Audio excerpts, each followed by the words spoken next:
A waitress saved a Hells Angels member's son from kidnappers. Then 200 bikers made her. Their queen heroes are never born in comfort. They rise in fear, in exhaustion, in desperation. And in the split second where choosing courage means risking everything, Nevada desert nights never really sleep. They just hold their breath, waiting. The neon glow of Las Vegas leaked across the horizon like a secret sin. But out here, 20 miles from the Strip, the world was quiet, empty, dangerous in a way only forgotten places are. Inside the Desert Rose Diner, fluorescent lights hummed, coffee simmered stale on hot plates, and a tired single mother wiped down chrome counters worn smooth by truckers, gamblers, and ghosts. Her name was Angela Thompson, Angie to the few who cared. But tonight, life didn't ask her name. It chose her, 30 years old, a face that had survived storms without breaking, hands trembling from 3 shifts across 2 jobs, and eyes that hadn't slept properly in months. Her kids, Tommy, age 9, and Sarah, 6, were finally safe at Mrs. Rodriguez's tiny apartment. Safe for now. Safe was always temporary in Angie's world. She wasn't fragile, no. Fragile things break quietly. Angie didn't break. She scarred. A faint desert wind whispered against the diner windows, and then a scream like broken glass ripped through the night, high-pitched, panicked. The sound only a truly terrified child can make. Angie froze mid-wipe, cloth falling from her fingers. Another scream, closer, raw, desperate. She moved to the window and saw him, a small boy, maybe 8, sprinting across the parking lot under flickering lamps, his sneakers slapping asphalt, lungs burning, eyes wide with pure animal fear. Behind him, 2 men, tall, focused, hunters, not amateurs. Their stride calm, confident, like they already believed the child belonged to them. One of them spoke into a phone while running, calm as steel. Target acquired. No interference expected. Wrong night. Wrong mother. Angie's stomach dropped. Her hand shook, but not with fear. With recognition. She'd seen that coldness before. The night her husband Marcus broke 3 of her ribs. The night she dragged her bleeding body over broken beer. Bottles just to reach the closet where Tommy hid in silent sobs. A predator's walk was a language she was fluent in. The boy reached the diner door and slammed, his small fists against the glass. "Help! Please, they're gonna take me!" His voice cracked, terror spilling out like blood. Angie's heartbeat thundered. "Call police? Hide? Run?" But mothers don't calculate heroism. Mothers decide, and live with consequences later. She threw the bolt, yanked open the door, grabbed the boy by his shirt, and pulled him inside. Door locked. Deadbolt slammed, 1 breath, 2. "Sweetheart, what's your name?" she whispered, pulling him toward the kitchen. Danny?" he panted. "Danny Jackson. My dad is Hammer. Hell's Angels. They took me. They said they'd... Hell's Angels." A jolt shot through her. This wasn't random. This was war. Outside, the men reached the door, testing the handle. Their eyes, dead. Their patience, terrifying. One leaned forward, voice cold. "Lady," hand over the kid. "This doesn't concern you." Angie stared back, unblinking. "Kid," she whispered to Danny. "You stay behind me." He grabbed her sleeve and trembling. "My dad said, if something bad happens, hide, he'll find me." "He always finds me." She believed him, without knowing why. But tonight, she was the one fate chose to stand between a child and a nightmare. And out in the desert darkness, far beneath the hum of neon and sin, a distant rumble began to rise. Low, mechanical, growing. The sound of engines, many engines, and destiny roaring toward her on chrome and fury. The parking lot outside the Desert Rose hung in a tense, breathless hush. Flicker. Hum. Neon stuttered against the night like a heartbeat with secrets. Angie slid the cordless phone into her apron pocket, the other hand closing around the cold handle of an iron skillet she kept under the counter for just in case. Tonight was just in case. "Danny," she whispered, guiding him along the corridor that led through the swing door into the kitchen. "Eyes on me. Breathe. In through your nose, out through your mouth. You're safe with me, okay?" He nodded, a fast, jerky movement. "They said, if I don't go, they'll hurt my dad. Your dad rides with people who don't scare easy," she said. You're not going anywhere. From the dining room, the voice came again, smooth and false friendly through the glass. Let's not make this worse, sweetheart. Send the kid out, we all go home. Predators always spoke in lullabies right before the bite. Marcus used to do that. Her ribs remembered. Angie pressed Danny behind the prep table. She flicked off 2 of the kitchen's fluorescents. Not darkness, just less. Shadows sharpened. Her edges did too. Okay, she murmured. Game plan. We've got the front door. We've got a back door to the alley. Storage room in the basement with a lock. I already called 911. You did? His eyes widened with a child's relief. I did, she lied. She hadn't yet, but she would the next second. She wasn't the only wall between Danny and those men. We're going to buy time, glass rattled. Metal kissed metal. Someone tested a screwdriver on the front door strike plate. Angie moved. She angled a heavy rolling rack between the kitchen and the dining room sightline. Grabbed the cordless, ducked, dialed. A 1, Desert Rose Diner, 2 men. Attempted kidnapping. Child safe inside. Send everyone. The dispatcher started questions. Angie gave clipped answers. Address, number, description. Stay on the line, the dispatcher said. I can't, Angie said, voice low and even. They're coming. She hung up and set the phone on silent. A faint new noise stirred the night. Low, far, like thunder with a pulse. Engines. Not 1. Not 2. Many. Danny's head turned. Hope sparked like a fuse. That's them, he whispered, voice small but certain. That's my family. The lead man outside knocked again, knuckles slow and patient on glass. Last chance. Angie ignored him. She slid a chef's knife from the magnet strip and tucked it along the small of her back. Then palmed the skillet again. Wait. Purpose. Her breath steadied. Danny, listen carefully. She said, if I say run, you run to the light. You run to your dad. You don't look back for any reason. You hear me? His eyes shone. I hear you. A delicate, treacherous sound broke the moment, a feathery plink of bathroom window glass toward the rear of the diner. They were splitting the angles. Angie moved, fast and silent. She pushed Danny toward the storage room door off the kitchen. Inside, quiet, lock it. 3 knocks, pause, 2 knocks, that's me.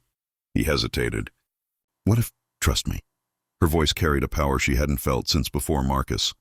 I'm not letting anyone touch you. He vanished into the storage room. The lock clicked. Angie pivoted toward the hallway to the restrooms. The diner felt suddenly huge. Air corridors, tiled echo chambers, a maze of places to corner and be cornered. She crept along the wall, skillet raised. The bathroom door eased open inches. A gloved hand pressed the tile, slow and deliberate. A shoulder slipped through. A man in black, calm eyes. He moved like a man who'd done this in 6 different states. Angie didn't announce herself. She stepped and swung iron-cracked temple. A sound like a bell rung wrong. The man reeled, teeth bared. He grabbed for her wrist. She pivoted, let the grip slide, brought the skillet back across his cheek in a brutal arc. He ducked under it with a predator's economy and drove a knee toward her thigh. Pain hissed up her leg. She shifted, absorbed it, and stamped on his instep. He hissed. She drove the skillet straight into his ear. He went to one knee. She went for the knife, then thought of Danny on the other side of the thin door. She didn't need blood. She needed time. From the front, metal screamed as a pry bar met stubborn hinges. Boots scuffed. Orders murmured. The engine rumble grew teeth. The man surged up and hammered her forearm against the wall. Lightning pain. The skillet thudded to tile. He reached behind him for something she didn't want to see. Angie did not think. She remembered. The closet, Tommy's little breaths, the way terror tastes like pennies. She slammed her head forward into his nose. Cartilage crunched. He swore, hand flying to his face. She kicked the bathroom door wide into him and shoved, turning the narrow frame into a battering ram. He stumbled back, boots skidding on tile. Hey! A second voice, front of house, sharp, angry, newly less confident. Angie scooped the skillet and retreated down the hall in 3 quick steps, drawing him out of the restricted space where his training gave him the edge. If he pulled a gun, she wanted angles, not hallways. He came after her, wiping blood with his sleeve, seeing only his task. Predators always forget the room has a second story when the prey fights back. Her heel tapped the swing door. She timed the bounce. He pushed through. She met him with iron. The blow landed on his forearm, ugly meat thud. He snarled, reached again. and the world outside the front windows roared, chrome thunder. 23 throats of war. The sound hit the glass in a wave. The two men at the entrance froze. Instinct recognizes incoming weather. Headlights cut the lot into hard geometry. Bikes flowed in, wheeled, posted like soldiers forming a perimeter. No dust, no show. Just position. A giant of a man swung off the lead Harley before it fully stopped. Broad, old scars. New rage. His eyes found the window like a missile finding heat. Danny! The word cracked the night. The man in the hallway flinched, calculation erupting in his gaze. Extract before the net closes. Angie didn't give him that breath. She drove the skillet down on his wrist. Something gave. The object in his hand, zip ties, skittered to tile. Run! She shouted, voice tearing out of her. Danny, run! The storage room lock snapped. Small feet. A streak of boy bolted past the prep table, cut across the kitchen and into the dining room, launching toward the glass where the giant pounded the door with both hands. Danny! Dad! 23 men moved as one organism. 2 peeled to the back alley. 2 to the bathroom window. 4 to the corners. The rest formed a canyon to the door. Inside, the second kidnapper, front of house, raised a pistol toward the flash of a child. Angie didn't think. She threw. The skillet spun end over end, a black comet across fluorescent space, and smashed the man's wrist with a ringing clang. The gun fired wild, slug tearing open the ceiling tile in a puff of acoustic dust. He screamed, fingers nerve-limp, weapon clattering across the linoleum. The hallway man lunged to grab Angie from behind. She dropped her weight, slid one step, and heaved him over her hip like a woman who had carried sleeping children and drunk grief so long her body remembered leverage better than comfort. He hit the floor with breath-punching force. The front door exploded inward. Hinges surrendered to a pry bar and purpose. The giant was through first, boots eating space, arms open. Danny hit him mid-chest, arms out, sobbing laughter, the choking kind that sounds like relief drowning. I got you, boy, he rasped, voice breaking. I got you. Bikers poured in, filling the diner with leather, menace, and something else. Discipline. No shouting, no chaos. Orders carried on low tones. Back hall. Bathroom window. Secure the weapon. Eyes on the cook line, clear. Steele Rodriguez, calm eyes, gray at the temples, presence like a verdict, locked on Angie, and then the men on the ground. You, he said to 2 riders. Hands. Zip. Now. Gloved hands twisted both kidnappers' arms behind them, plastic cuffs hissing tight. Angie leaned back against the prep table, blood thudding in her ears. A tremor rolled through her, aftershock, not fear. Her hands remembered the skillet. Her skin remembered being hit. But her heart remembered being strong. The giant, hammer, lifted Danny, breathing him in like oxygen. He kissed his boy's hair hard and looked up. His eyes found Angie. The world narrowed. Up close, he looked like a landslide in a leather cut. But his gaze was a father's prayer come true. You the one kept him safe? He asked, voice low, roughened by everything he'd done to get here. Angie swallowed.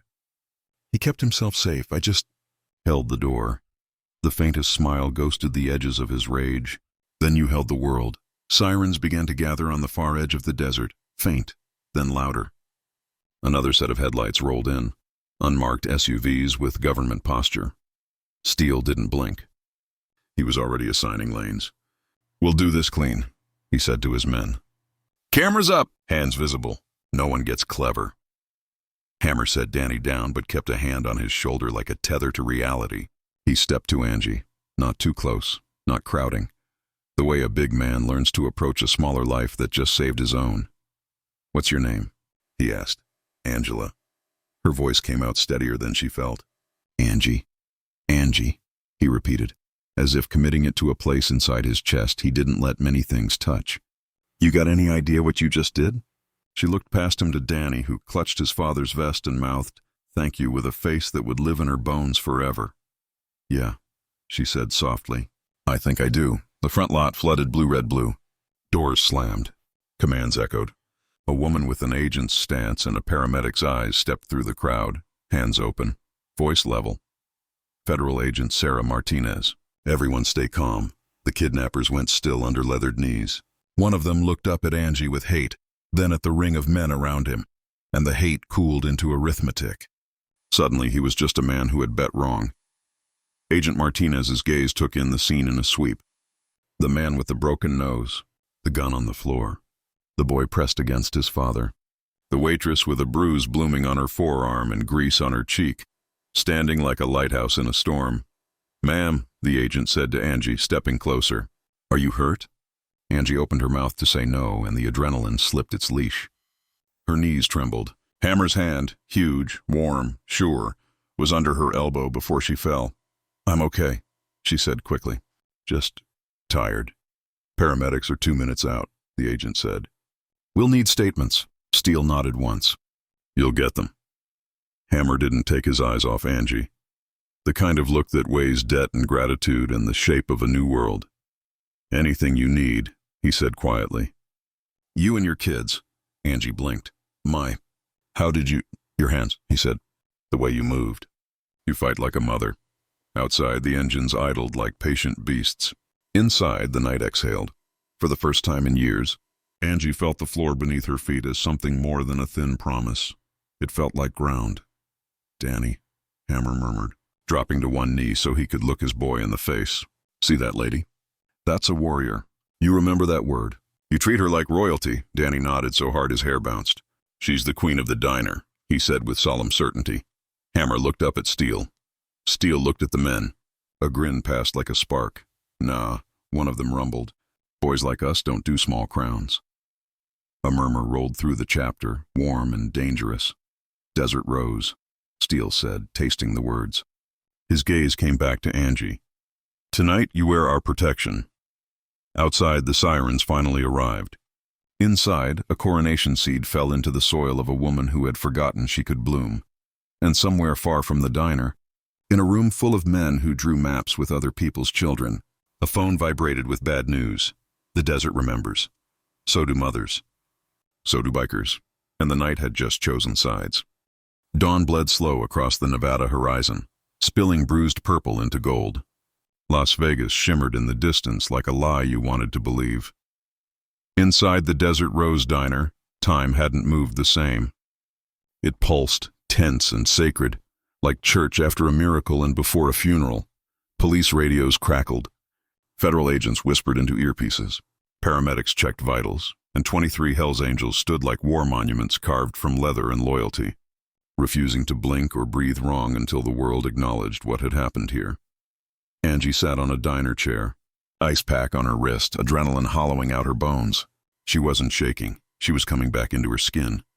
Danny sat beside her, one hand still wrapped in her sleeve just to make sure she didn't disappear. Kids don't cling to heroes. They anchor to them. Hammer stood behind his son, one hand resting on Danny's shoulder like he feared letting go might undo reality. He wasn't looking at the agents, or the kidnappers now cuffed and bloodied, or the window they'd tried to break through. He was looking at her, not with hunger, not with possession, not even with awe, with recognition. Men like him don't find equals often, and they never expect them to come in sneakers and a diner apron. The federal agent speaks Agent Martinez stepped forward, her boots clicking on 50-year-old linoleum. "Miss Thompson," she said gently. "I need to inform you." Steele's voice cut in quietly. "Careful, not a threat, a reminder.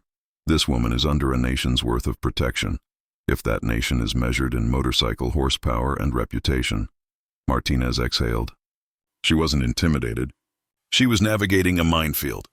"You may be in danger now." Angie blinked. "Me?" Danny's grip on her sleeve tightened like a startled heartbeat. Martinez nodded. "Those men aren't local criminals. They belong to an interstate syndicate. Bigger than a gang. Organized, calculated, armed." Steele crossed his arms. Hammer didn't move. "Tonight you interfered with a message meant for very dangerous people." Martinez lowered her voice. "They don't just forget that." Angie swallowed. "I saw a child running," she whispered. "I reacted." "Anyone would—" "No," Hammer murmured. "Not anyone." She met his eyes. Dangerous, steady, fierce, but soft for his boy. He was a storm that chose where to fall. Agent Martinez continued. "We will assign officers to drive you home. We'll increase patrols. But Miss Thompson—" Angie raised her chin. She was exhausted, bruised, terrified. But she wasn't small. "I'm not running," she said. Martinez studied her. Respect softened her expression. You remind me of people who survive wars, she said quietly. Angie didn't say I have. Some battles don't leave battlefields. They leave closets with children hiding in them. A brotherhood. Steps forward, Steele lifted a hand. The entire motorcycle club shifted, ready. The feds can patrol, he said. But we protect our family. Martinez's eyebrow rose. Family? Hammer stepped forward. Tonight she saved my son. That binds us. Any man who disrespects that and finds out. Another biker spoke from the back. Gravel voice like he smoked thunder. Ain't nobody touches a Hell's Angels queen. Angie blinked. What? The room froze. Hammer didn't flinch. You kept my boy breathing, he said quietly. That's royalty. His men murmured agreement. A creed older than fear moved through leather and bone. Martinez sighed. Understood. Just try to keep your royalty symbolism outside city limits. Steele smirked. No promises. Her children. Her first thought, Angie suddenly jolted upright, ice pack falling to the floor. My kids. Hammer leaned forward. Where? With Mrs. Rodriguez down the block. She watches them at night. Steele nodded to two bikers. Go, quiet, stick with them. Nobody gets near. They didn't argue. They moved. Angie opened her mouth to thank them, but emotion clogged her voice. Hammer noticed. His hand hovered near her shoulder, not touching, just offering. Say it, he murmured. Tell me you're scared. I'm not scared, she whispered, her voice cracked. I'm tired of being scared. Hammer looked at her like she'd just recited scripture. We'll take that from you, he said. Peace at a time, no romance in his tone. No seduction, just truth. Police chief arrives, a police SUV screeched to a stop. The Clark County sheriff stormed in, hat off, face pale. What the hell happened here? Martinez pointed toward Angie. She saved a child from a targeted abduction. Sheriff turned to Angie. You? All by yourself? Angie shrugged softly. I was on shift. The sheriff stared. Men don't always know what to do with quiet power.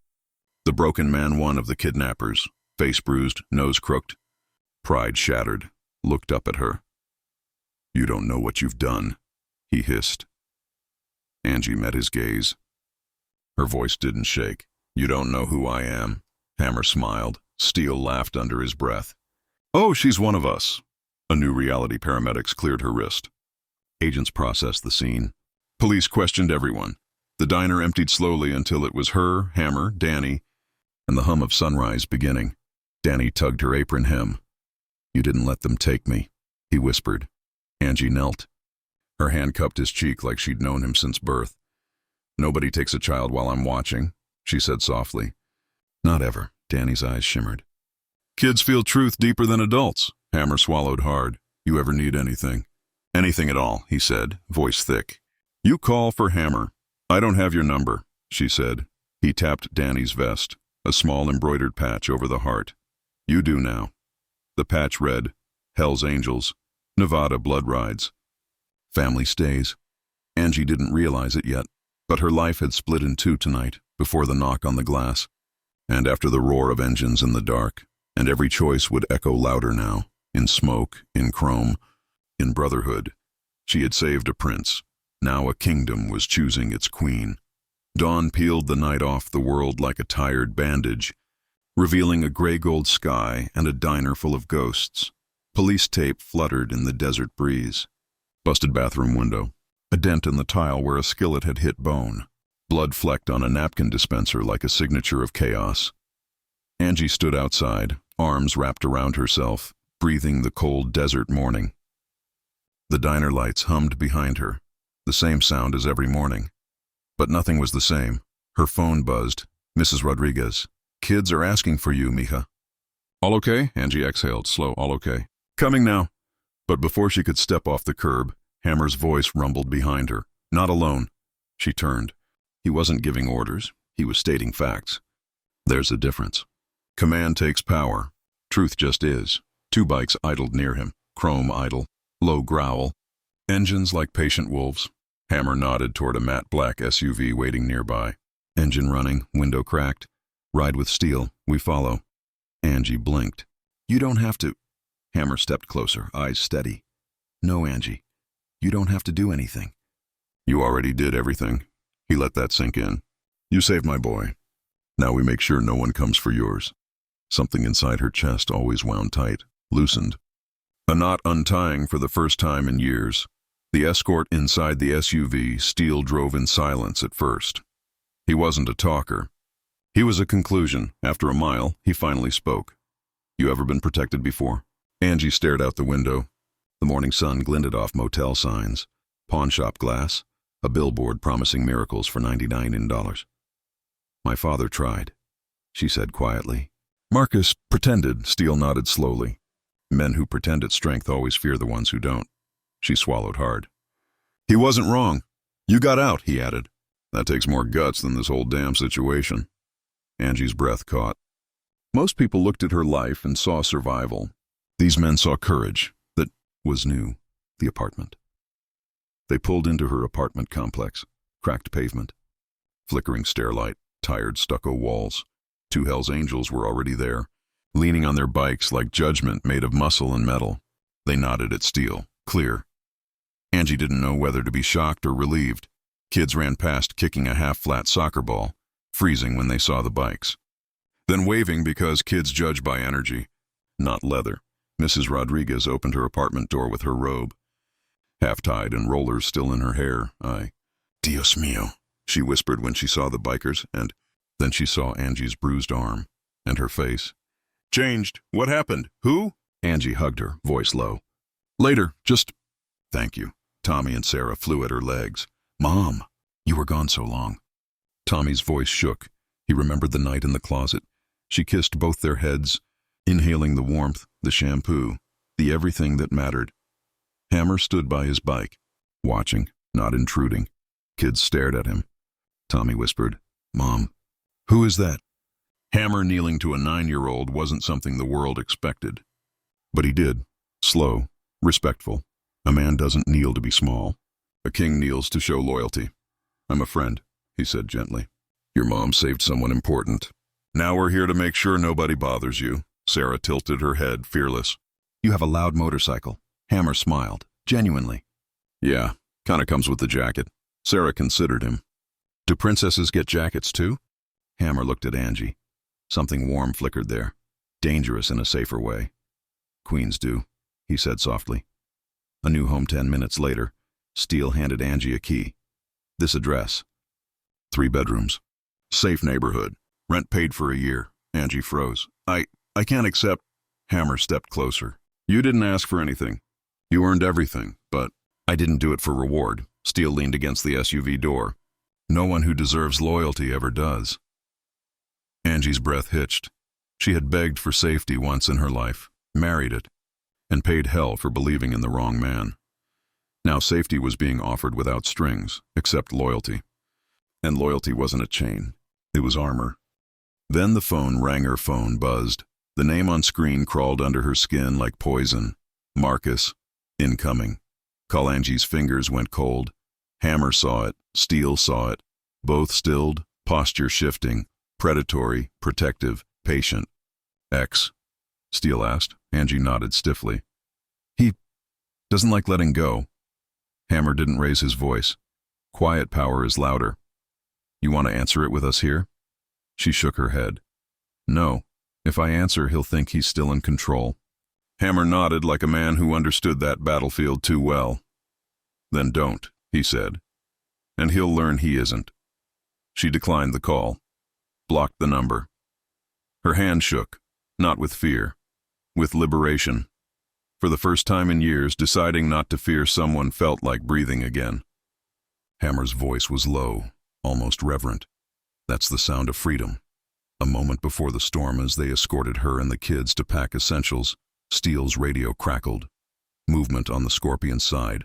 Looks like they're pissed. Hammer's eyes went cold. Steele. They can be pissed. Doesn't change a goddamn thing. He turned to Angie, and something like fate settled around them. You changed the battlefield last night, he told her. And when someone changes the game, people choose sides fast. Angie hugged her kids closer. What side am I on? She whispered. Hammer's voice carried the weight of men who bury enemies and protect angels. Ours. Then, softer, whether you wanted it or not. Your family now. The word family hit deeper than any promise ever had. And far across the city, phones buzzed, engines warmed, and war drums stirred in leather hearts.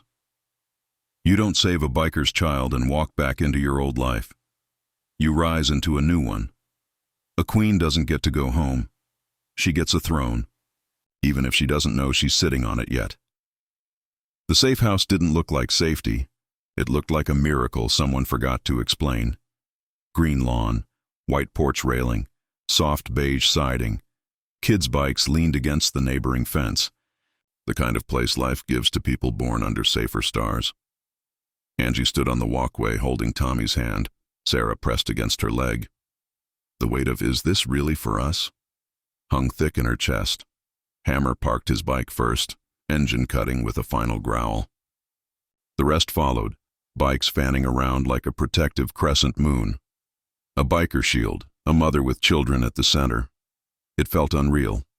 Steele walked ahead, unlocking the front door like he'd done this 1,000 times for women who escaped nightmares. He probably had. Hammer walked slower, watching Angie's face the way soldiers watch horizon lines, expecting danger but hoping for peace. "Go on," he said gently. "It's yours." Angie swallowed. "You bought me a home." Hammer shook his head. "No," he said quietly. "It was waiting for you. We just opened the door." Children see safety for the first time. Inside, clean walls, soft carpet, sunlight pouring through tall windows, no broken tiles, no moldy smell, no yelling from neighbors through paper walls. It didn't smell like survival. It smelled like normal. Sarah gasped, running to the big couch like it was a magic throne. "Mommy, look. It's soft." Tommy moved slower. Kids raised in fear don't trust good things without checking for teeth. "Do people here fight?" he whispered. Hammer knelt down in front of him. "Only if someone tries to hurt family," he said. "And that's never happening to you again." Tommy met his eyes, saw a promise that had weight and scars. Kids recognize real protection. He nodded once, solemn. "Okay." Hammer's jaw tightened. If anyone ever tried again, they'd meet a storm shaped like a man. A window to a different life. Angie walked into the kitchen. Running water, modern stove, clean counters. She put her hand on the sink edge and closed her eyes. This wasn't just a house. It was a place where tomorrow existed. Her throat tightened. She tried not to cry, because if the first tear fell, the rest would drown her. Hammer's voice came soft behind her. "Hurts, doesn't it?" She turned. "What does? When life gives you something good after too long in hell, feels like you're waiting for the devil to knock." Angie's voice cracked. "I don't know how to live without fear." Hammer didn't flinch away from the honesty. "Real men don't. You don't have to yet," he said. "You just learn one quiet morning at a time." The angels move. In 10 minutes later, the house buzzed with controlled chaos. Bikers carrying groceries, 2 assembling a security system, 1 setting up window locks, 1 installing cameras at the porch and corners. These weren't criminals. These were wolves, civilizing a den for cubs they claimed as their own. Maria, Steele's wife, walked in with blankets, toys, clothes in her arms. Warm smile. Eyes that saw pain but didn't pity. The quiet strength of a woman who had seen enough life to call danger by its first name. "Honey," she said, cupping Angie's face like they'd known each other forever. "Welcome home." Angie broke then. Just 1 tear. But sometimes 1 tear is the whole dam leaving. Maria hugged her. Hammer looked away respectfully, but his jaw set like he'd punch fate itself for hurting her. A knock at the door, then it came.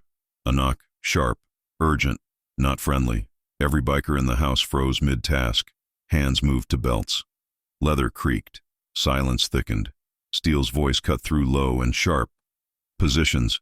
In 3 seconds, 2 bikers flanked the hallway. 1 moved to the back exit. 2 covered the kids, calm hands resting near concealed carry. Hammer stepped between Angie and the door. A mother protected a child last night. Now wolves protected the mother. Hammer's hand curled around the door handle. He opened it slow. On the porch stood a man in a suit, clean haircut, government posture. A badge flashed. FBI Special Agent Daniel Cross. Voice crisp. "We need to talk. There's a problem." Steele stepped forward behind Hammer. "What problem?" Cross didn't blink. "The Scorpions sent out a retaliation directive an hour ago." He looked directly at Angie. "Your name is on it." Silence. Even the house breathed once and held the exhale. Angie felt the world tilt. Fear tried to find her. Hammer stepped beside her like a shield made of bone and fury. Cross continued, "You and your kids are priority targets. You need federal protection." Hammer spoke first, voice like gravel and promise. "She already has it." Cross met his stare, unflinching. A man who'd seen war too. "You can't stop a syndicate. They don't fear cops. They don't fear prison."